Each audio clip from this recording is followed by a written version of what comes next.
Welcome to People. I'm 𝘽𝙊𝙆𝙆. With access to health care often an issue in communities of color, some experts say the recent FDA recommendations on childhood vaccines has put children in those communities at an even greater risk.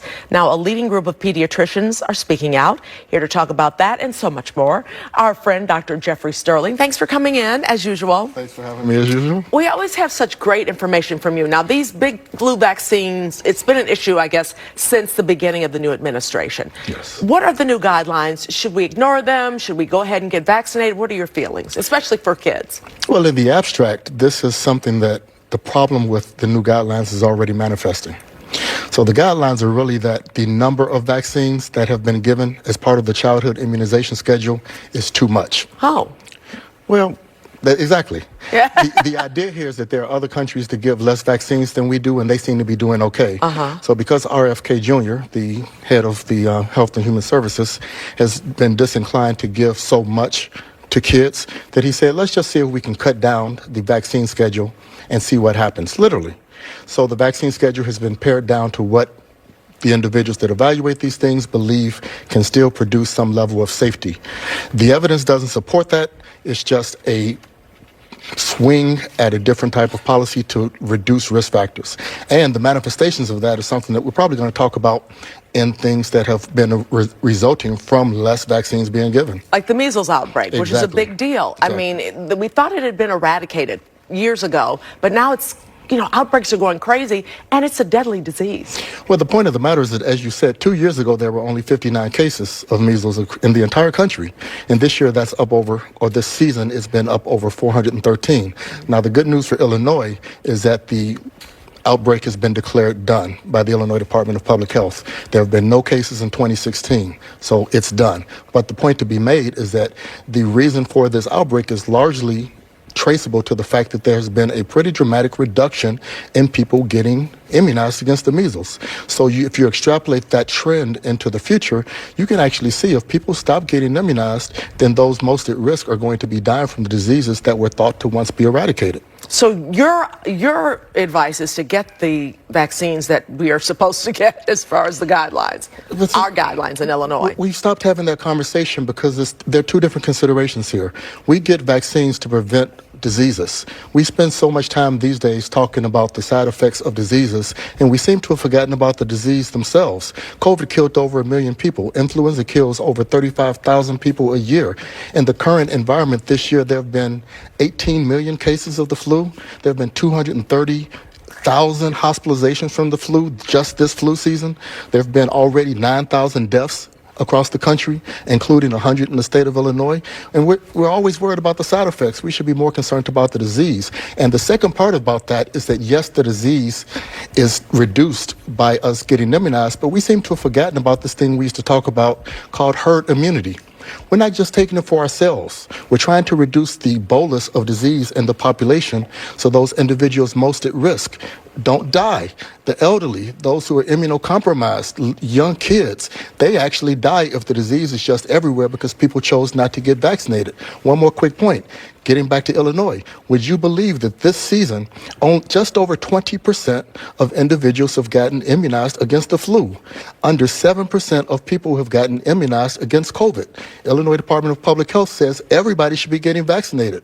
In order to get that herd immunity thing we like to talk about 70 or 80% of the people need to be immunized. So we are trending in a dangerously wrong way, and measles was a great example to bring up in terms of these things are starting to creep up, and don't be surprised at some point in the future where you see pandemics of diseases that were both avoidable and preventable. This is foreseeable. And you talk about the flu, and that's a big deal now, too. Everybody's saying everybody's getting a different strain of flu this season. Yes. It's really, really bad. Now, that flu vaccine that's going around, is that good for this particular flu strain? Wow.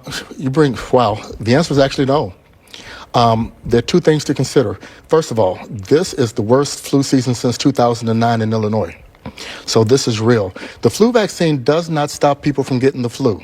Let me just say that. If you were sitting here now and I got a vaccine and you coughed in my face, well, okay. no. I'm moving over. It stops, Okay, it reduces the risk of you dying from the flu. Okay. So the point of the matter here is that it's a bad season because the vaccine itself is just a best guess by the scientists. There are many concoctions that go into a vaccine that try to predict in advance what strains of the flu are going to be around. And this year they missed. So the flu vaccine isn't as strong this year as it historically has been. Now that means two things. When you see that the people taking the flu is down by so much, and the fact that this is a more virulent season, then that doesn't bode well.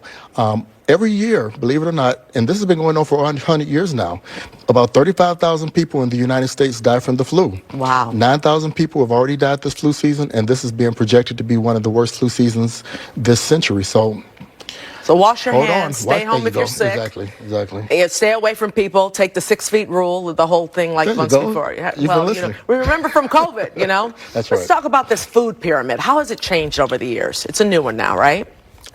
I really am trying to play scientist here and to say that different isn't better or worse. Okay. What this really represents is a different approach. I love the My Healthy Plate is what it used to be. You would actually look at fruits and vegetables taking up half of your plate, and then grains and lean meats taking up the other half of your plate. Well, RFK Jr.'s administration has decided to do something different. And the general idea is kind of for people to understand what they're trying to accomplish. What they're trying to accomplish is say natural foods are good. And to whatever extent they're good, we're going to try to refine that and make recommendations off of it. So to that extent, things like proteins are back. That's a big deal. More protein. More protein, more fat, and dairy. Instead of skim milk and 2% or 1% whole milk. And part of the reason for that particular recommendation is because it contains fats and it contains proteins. Yeah. So they're trying something different. There's a lot of controversy about whether or not that's a good thing or a bad thing. For now, it's different. There's a sense of logic behind why they're pursuing it, but it does fly in the face of some things that we know are bad. And one particular example that I'll bring up is that recommending ingestion of high amounts of animal protein isn't the best possible thing, because we know that has strong ties to diseases, obesity, heart disease, etc.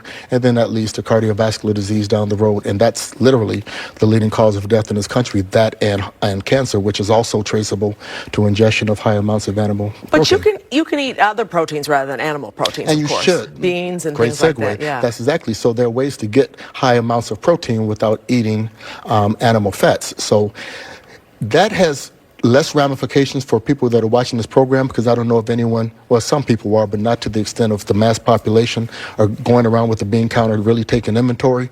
But it has ramifications for what the government pays for in terms of funding for school meals and what happens to people who are incarcerated. Right. What the government chooses to pay for are going to represent things that could be making folks less or more healthy is very much to be determined. And to say that instead of saying, here's the data, we're going to follow what the data says, is another big swing that's being taken by the current administration. Tell me quickly about your trip to Zimbabwe. We literally are finishing negotiations with the country. I actually am very pleased with Simcoe to be leading what will be the largest medical mission ever to go over to Zimbabwe. We'll be taking about 100 people, 50 physicians, dentists, nurses, and other support staff, and we'll go over there on a 10-day mission in September, and we'll try to do some good. And we're also working with them as they try to roll out a universal health care program. So these are part of the things that I've been doing for a while across the world, and glad to do it again. What I want to make sure you take video, so when you come back, you can show us the video and we can talk about it, okay? Absolutely. And maybe you can bring one of the people who were with you, maybe one of the dentists or something, tell us what it was like. Plenty of Chicagoans will be going with me, so Sounds we'll have good. that conversation. Thank you very much, Doctor. Always good to be with you. Appreciate it. You can find more on the work Dr. Sterling is doing at jeffreystirlingmd.com and more about Zimbabwe.